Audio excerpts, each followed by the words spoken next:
Well, good afternoon, and we're so pleased to be joined this afternoon by an amazing team, our Mitchell Elementary School team. We have with us Principal Hilton and a few of his teaching team, and they're here to share with us just a little bit more, kind of looking inside the activities that are going on during this COVID school building closure.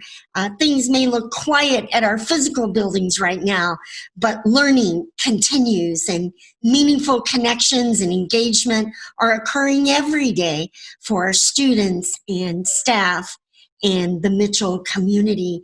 Welcome, Principal Hilton. Dr. Swift, good afternoon. Thank you for bringing us together. Oh, I'm so glad that we're here. Why don't you share, Principal Hilton, who we have with us today? And then if you don't mind, tell us a little bit about Mitchell Elementary School, about your amazing school and learning community there. Dr. Swift, I would love to. We have Alison here with us today as the assistant principal at Mitchell. I have Carrie Nelson, who's a teacher consultant / resource room teacher. We have Lindsay Mann, who teaches first grade, and Vanessa Sanmiguel is with us as our building literacy expert.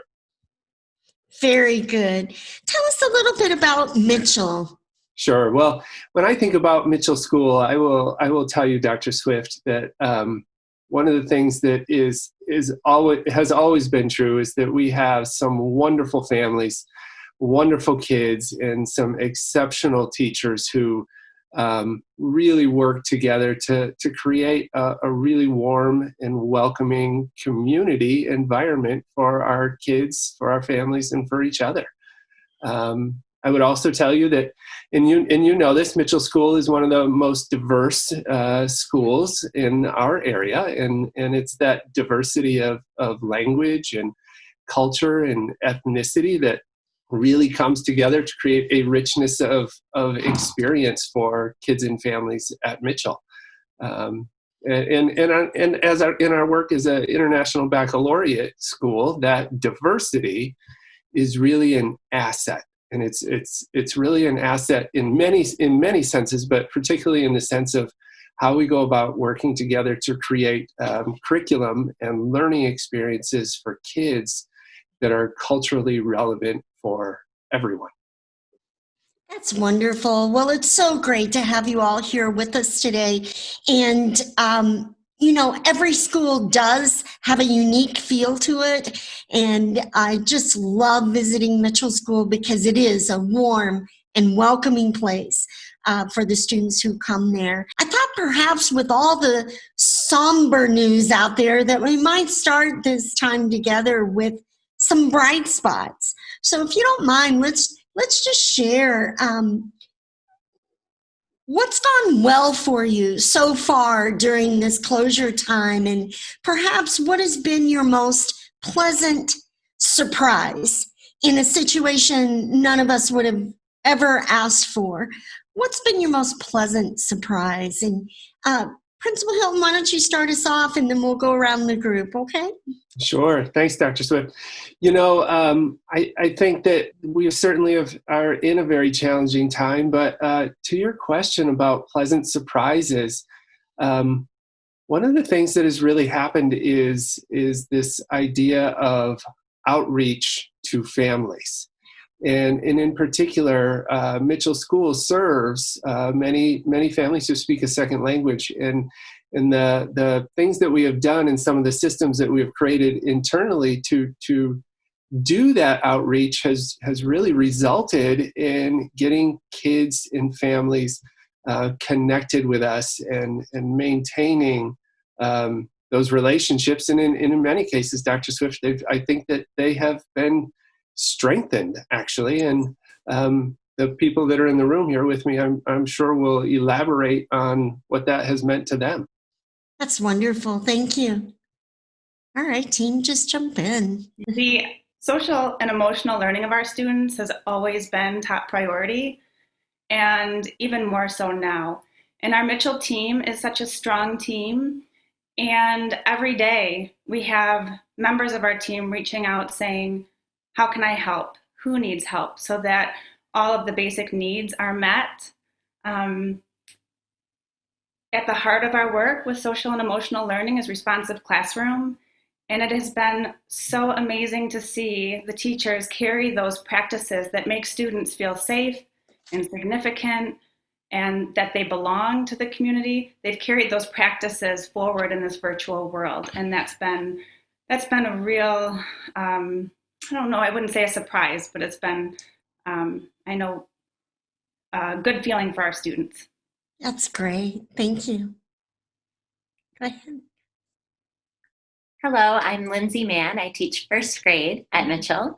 And I think building on what was just shared, I think that, one of the things for me is thinking about the ways we've been able to connect. So this is such a challenging time, but at the same time, I feel like some of our connections have become stronger. Our connections with colleagues, our connections with our kids, and our connections with families look very different right now. Yes. And we're able to actually join our kids next to their siblings and pets and families in their homes. And when I'm sitting alongside my kids on a screen in a Google Meet morning meeting, I feel like we've always really valued that connectivity at Mitchell. But now that we've been kind of forced outside of our four walls of our classroom, our classroom is a physical place, but it's also a community itself. I think of moments when I just am listening in Seesaw and hear a parent next to their child kind of prompting with the same language I used in a video. And I think, wow, that's so different than me sending home a newsletter that says what we're talking about. Mm-hmm. We're really partnering in different ways. And we have an amazing community of families, and we couldn't do it without them. Vanessa, do you think you could speak to a little bit about what you're doing with bilingual outreach? Sure. Hi, Dr. Swift. Hi. So the one thing that I think connects all of the Mitchell, staff is our belief in kids and our love for kids. And something that's been going really well is that we've continued that connection as colleagues, even when we're not together in the building. Colleagues are reaching out to one another and helping each other, and that sense of collaboration has continued. One of the ways that we've done that is by, thinking outside the box as a team and thinking about reaching families in different ways, be it via text, via FaceTime, three-way email, and even creating a YouTube channel where we were hoping that we would connect with families and give them information and also allow them to think of ways that they can connect with their students in terms of literacy at home, and doing that in a variety of languages. So we've been creative, we've been collaborative, we've worked together to really think of ways to reach our families, not the typical ways, but ways that we think are meaningful and ways that help us kind of connect students with their teachers and with each other. That's great. It sounds like from listening to the two of you so far that you're practicing the qualities of the learner profile throughout this closure time. Isn't that, I was just having that thought as I was listening. That's great. What's your bright spots so far? Hi, Dr. Swift. I'm Carrie Nelson, the teacher consultant at Mitchell. Okay. I think there's been these little bright spots, like when you finally get a family connected on the internet and everybody screams on the other end. It's so exciting to be part of that. To be in a classroom meeting and a new student joins and you just see kids glow and just say, oh, I've missed you so much. Those things have been bright spots. It's been really nice collaborating with teachers. Similar but different than what we did when we were in the building, of course. I think because Mitchell is such a supportive staff and we've built this trust with the community that we work in, that's just naturally carried on to what we're doing right now. Our administrators, both Matt and Alison, have in every single meeting really talked about sending this message of care. Yes, we want to advance kids' learning. We want to get them online, but first and foremost, we want our parents to know that we care about them. We're here for them. We don't want them to feel alone. A lot of times it's easy to just think that schools just close, but schools close for a really important safety reason. And our parents and our staff are in different places. And the support I feel that we're giving everybody is helping us find these really special moments together. That's wonderful. Thank you. I think, Dr. Swift, one of the bright spots for me too, I would describe it as really more of an honor for me. We have been in this new time.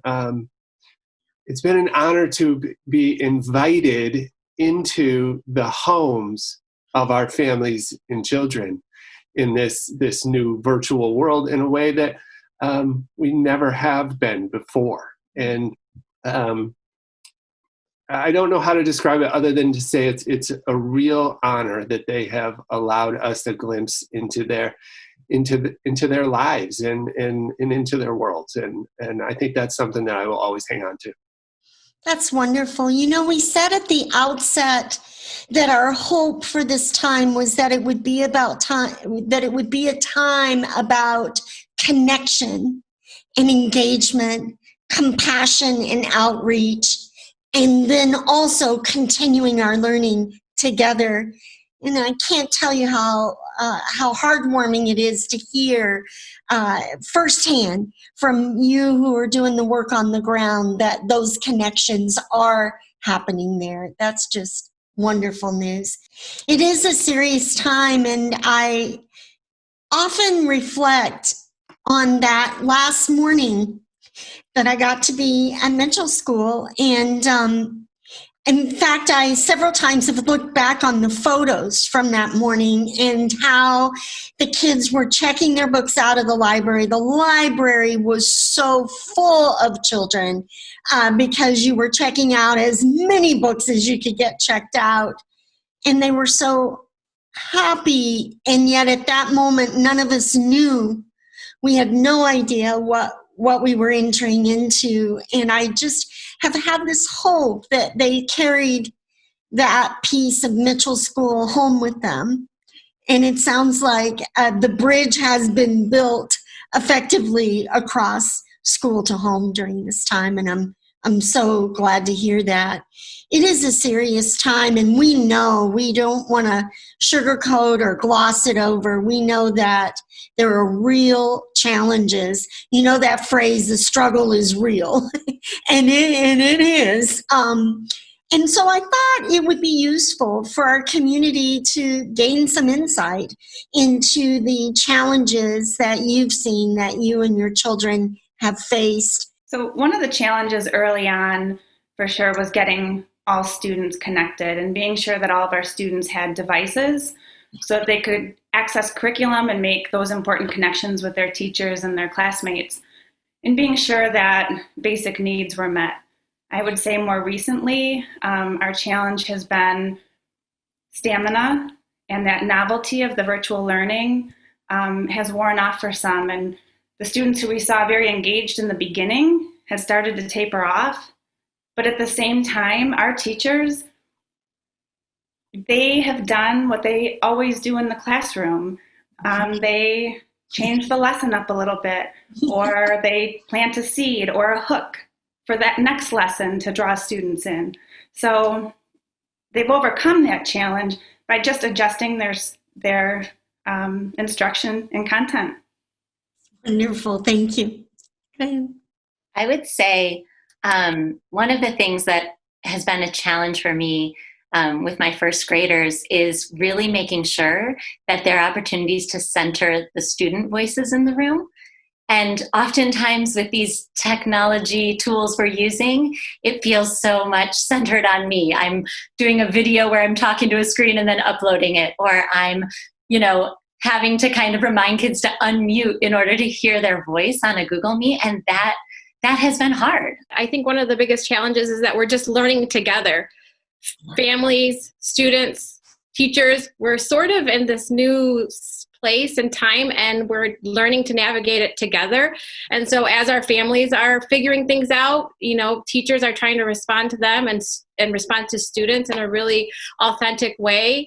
But our teachers, again, and our team have really lifted up students and families, differentiating their instruction. As Lindsay mentioned, if students aren't engaging in one mode, teachers are then thinking of very unique outside the box ways to engage them, be it one-on-one connection, phone calls, pushing out specific activities that a student, might love. Yeah, connecting onto what Vanessa said, that was really uncomfortable at first, not knowing exactly how to talk a student through something. I remember a Google Meet that Lindsay and I were on together with one of my students, and we were like, well, don't you see it? And he's like, no, I don't see that. And we were like, oh goodness, we're just seeing the teacher view. We're not seeing the student view. So walking through that together and practicing, you felt a little like, I should know this. I'm trying to teach a student. Why don't I know it right away? Mm-hmm. So that felt very uncomfortable, but we're getting very used to it now. That's great. That's great. Matt, what would you add to what's been shared? Dr. Swift, I think one of the big picture challenges at Mitchell is that we serve some of the families that we serve do experience some hardships, and yes. this COVID-19 has only amplified those hardships. Yes. And one of those hardships that I typically hear about are food needs within our community, and I think that's going to be an ongoing challenge. But at the same time, one of the remarkable things that has happened, or maybe it's not remarkable because it's the community that we are, is that teachers and parents, and in particular some PTO parents, really rallied, and they worked with local food organizations to create distributions that's in addition to what AAPS is doing in certain neighborhoods of ours. That's great. Thank you. How is it that you're holding to our top priority, that kind of first things first work around the social, emotional health and well-being of our students? We are a community, and when we're at school, we're constantly calibrating to see how students are doing and to support them. How have you found to really make that social emotional connection and ensure that health virtually? Tell us a little bit about that. Our team helps check each other. I was in a meeting last week where I was mentioning a couple students that I hadn't seen online or by phone for a couple weeks. And, more than one team member said, so why might that be? What do you think they're going through? Do you think that, we're not sending that message of care? Are they feeling like we're going to ask something of them they're not ready to be asked and can't do right now? So I really feel like that message is always in the back of my mind, and my peers and my colleagues help me remember that. As a special education teacher, you always say, we give kids what they need. We don't give kids all the same thing. Yes. So I think that holds true in this virtual learning too. Yes. We have kids, in families, we have to make extra efforts. And we know that their social emotional well-being is something we have to support through this. That's great. Lindsay, through the eyes of a first grader, what would you share about that? It's been really interesting. I feel like I'm getting real insight into kids and what they're thinking or feeling in ways just by what they post, what they choose to say or share in a Google meeting. And I think that just creating a space that they feel safe to do that is something, like you said, we value that and do that in our physical classrooms at Mitchell. And I think that it's been really wonderful in this current crisis challenge that we kind of had some of those relationships and trust and safe space built that we've been able to continue. And I say that, and you might see behind me, I have an agreement for our virtual room 4 that we actually came up with.